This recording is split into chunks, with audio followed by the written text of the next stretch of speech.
ఏది అయినా ట్రై చెయ్యి ఆచి చికెన్ మసాలా. ఆచి చికెన్ మసాలా. తెలంగాణ నీటిపారుదల మంత్రి ఉత్తమ్ కుమార్ రెడ్డిపై తీవ్ర అసహనం వ్యక్తం చేశారు బీఆర్ఎస్ నేత జగదీష్ రెడ్డి. మంత్రి ఉత్తమ్ కుమార్ బుద్ధి లేకుండా మాట్లాడుతున్నారని మండిపడ్డారు.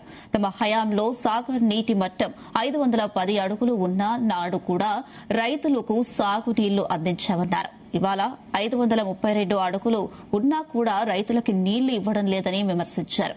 సాగునీరు లేక పంటలు ఎండిపోతున్నా ప్రభుత్వం పట్టించుకోవడం లేదని ఫైర్ అయ్యారు బీఆర్ఎస్ నేత జగదీష్ రెడ్డి.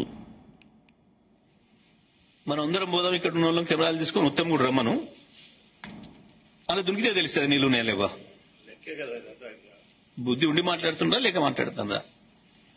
నేను ఇప్పుడు లెక్కతో సహా చూపించిన నీకు 532 వాళ్ళు ఉంది. నాగార్జున సాగరు 172 టీఎంసీల పైన నీళ్లున్నవి. మేము 510 నాడు కూడా ఇచ్చినాం, 14 నాడు కూడా ఇచ్చినాం, 18 నాడు కూడా ఇచ్చినాం, 26 నాడు కూడా ఇచ్చినాం, పంట పండించినాం. ఇది ఒకవైపు.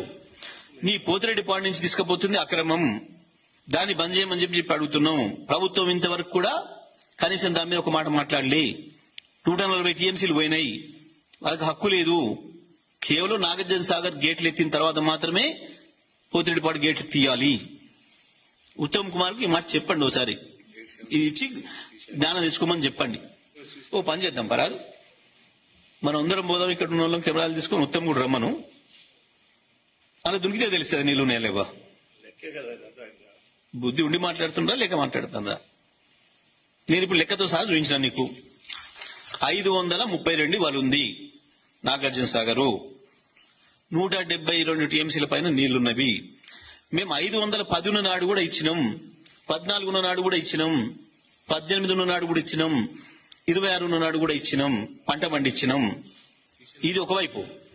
నీ పోతిరెడ్డి పాడు నుంచి తీసుకుపోతుంది అక్రమం, దాన్ని బంద్ చేయమని చెప్పి అడుగుతున్నాం. ప్రభుత్వం ఇంతవరకు కూడా కనీసం దాని మీద ఒక మాట మాట్లాడలే.